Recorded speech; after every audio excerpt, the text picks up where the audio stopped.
Hi there. When it comes to buying property back home, I know that there's that fear in the back of your mind that you could be scammed out of your money. And fraudsters will take advantage of your desire to want to own property back home and the fact that you're not here on the ground to con you out of your money. So in today's video, I want to give you some tips to show you how you can spot a real estate scam, and I'll also let you know how you can protect yourself against scammers. So don't go anywhere. This is a good video to watch so that you can protect yourself and protect your money.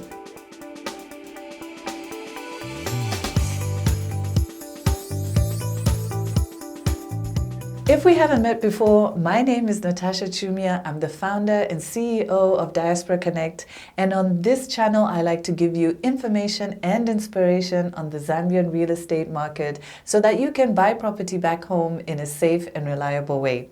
So in today's video, I'm going to talk about how you can spot a real estate scam and show you how you can protect yourself from fraudsters. So make sure you don't go anywhere if you want to learn how to avoid being scammed out of your money. If you like the sound of it, give this video a thumbs up and please subscribe to our channel. Alright, so let's get into it. When it comes to buying property back home, I know you've heard all those stories about people being scammed out of their money. So it's not something that we can ignore. It's a possibility and it has happened to some people. So that's why I wanted to put this video together so that I can help you and give you some common tactics that scammers will use to try and con you out of your money. Even though you might want to do things properly, con artists will take advantage of the fact that you're not here to sell you a property that doesn't exist or that's already been sold to other people. And falling for a real estate scam can seem even more likely because you're transacting at a distance and maybe you don't really understand the process, and those are all things that some unscrupulous people will want to take advantage of. The best way to avoid a real estate scam is to know what to look out for, and I'm going to give you 6 common things that I've seen based on my 15 years experience of being in the business. So 6 things that you can identify as red flags whenever you're thinking about buying property back home. So the first thing is lack of proper documentation. If the seller is not able to provide you with proper documentation of the property that they claim they want to sell, then this is a huge red flag. So whenever we've done due diligences for clients in the past and we've requested these documents and they're not forthcoming, then that's a big danger sign to us. Another tactic that they may use is actually not sending you a copy of the right documentation. Maybe they'll send you the wrong documents and try and give you a long and lengthy explanation that just confuses you as to why they don't have the right documentation. Now, yes, buying property is a big investment, but it shouldn't be confusing. There should be clarity in the process. You should be able to enter a transaction with clarity and the right documentation. The second red flag that you need to look out for is not wanting you to verify the documentation. So some scammers may be very happy to provide you with documents, but unbeknownst to you, that documentation is fake. And when you want to verify the documentation or have someone verify it on your behalf, they make up all sorts of excuses as to why that's not necessary, or maybe they just don't even turn up for the verification exercise. You should see this as a red flag. A genuine seller will have no problem in having their documents verified because they know that everything is above board. Third tactic that I've seen is pressure to act immediately. So this is a common tactic with real estate scammers. They'll put pressure on you as the buyer to send money straight away. They keep blowing up your phone with phone calls, messages, WhatsApp calls, asking you to send money now. And they use a sense of urgency and scarcity to make you believe that you have to act immediately. Anytime you're being pressured to act immediately and to send money immediately, you should see that as a red flag. You should take a minute and pause and take a breath, because buying property is serious business and you should never be rushed into making a decision that you're not fully aligned with. The fourth red flag that I've seen is following on very closely from number 3, the pressure to act immediately, but this one, number 4, is demands to send cash. And this is one I've seen quite a few times. Many scammers will demand that you send cash as a deposit or a down payment on that property. If you try and do the right thing and say, well, can I actually send the money into a bank account? They might tell you that they don't have a bank account, or that they're having problems with their bank account, or that they have a loan or an overdraft and they don't want that money to be eaten up by the loan or the overdraft. They will come up with all sorts of creative reasons why they want you to send that cash.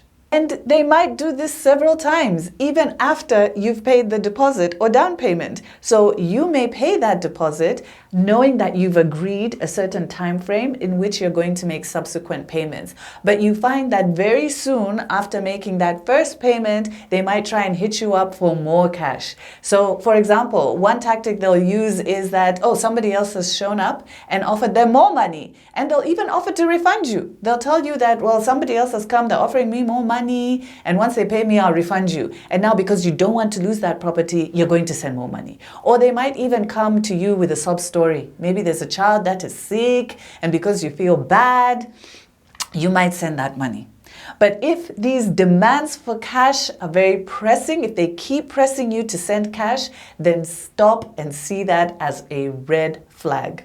A legitimate property transaction should be done with traceable bank transfers. We will, at Diaspora Connect, will never ask you to send cash. The fifth red flag is unrealistic property prices. I have seen this one so many times. So people are looking to buy property back home and they see this great, amazing offer and it's dirt cheap property. But remember, if something is too good to be true, then it probably is too good to be true. But you're excited because you think, oh my God, it's a steal. Yes, it is a steal. They're stealing your money. Because no matter how cheap it is, that is money down the drain. And nobody likes to lose money. So if property is way too cheap, then consider that to be a red flag. I've seen many buyers buy cheap property and think they've done such an amazing thing, only to end up crying later on when they discover it was one big scam. So when you want to buy property, look for a fair price. Don't look for a rock bottom price. This last red flag, number 6, is where the seller is not actually the owner. Now, this one is a bit more tricky because it's a bit harder to spot this one, because we're not talking about a situation where the seller is using an authorized and a registered real estate agent. For example, Diaspora Connect is a registered real estate agent. So we have the mandate from the vendors. So it's not that situation. It's a situation where the person who is actually selling is putting themselves out to be the owner when they're not. So we always make it very clear who the real owner is, and sometimes some of these guys don't actually make it that clear.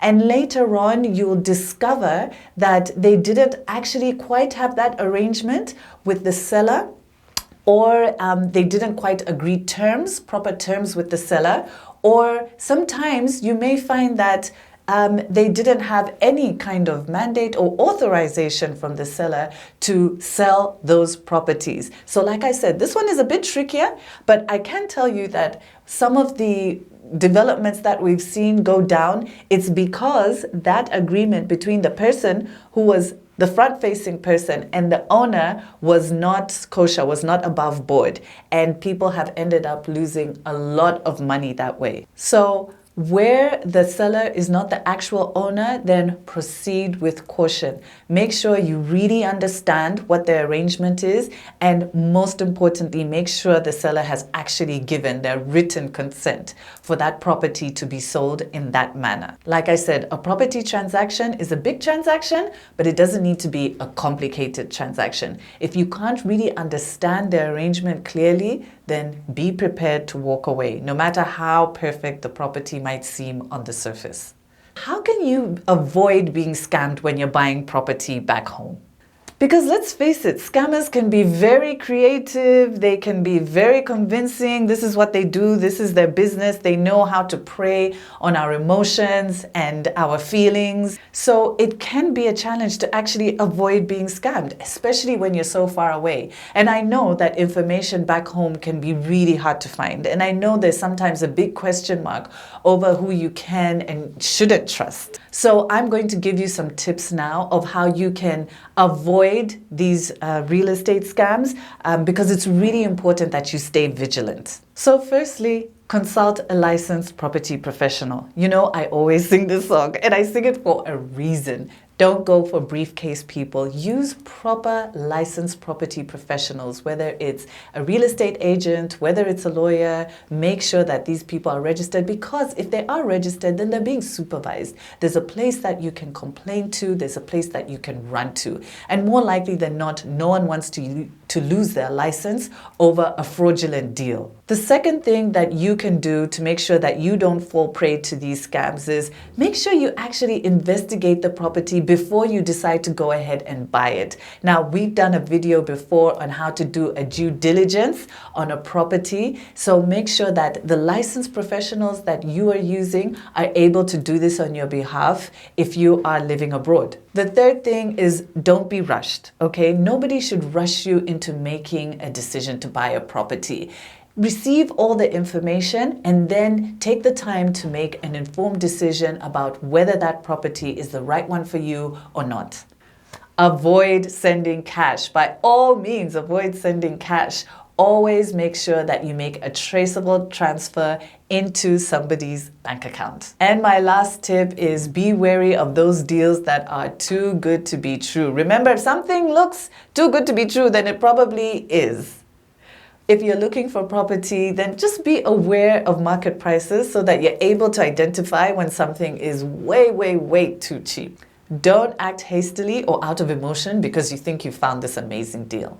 So the fear of losing money when you're buying property back home is real and it shouldn't be dismissed. But I hope now I've given you those 6 red flags that you can look out for so that you can avoid falling prey to a real estate scammer. And I hope I've also given you some useful tips that you can also deploy when you're looking to make that decision. If you would like more guidance on how you can buy property back home in a safe and reliable way with complete transparency and peace of mind, then click the link below this video and book a call with our sales team to speak to them about how we can help you. We've helped so many Zambians buy property back home using our unique property buying framework where 100% of your money goes towards your property purchase. So like I said, click that link, set up a call with our sales team. We would love to help you. I hope you found that video useful. I hope you found it informative. If you would like other Zambians in your community to know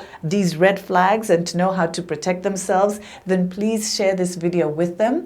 And also, if you liked this video, give it a thumbs up and don't forget to subscribe to our YouTube channel. Hit the notification button so that you don't miss any of our videos, and connect with us on social media because we love to chat with you there. But otherwise, it's bye for now.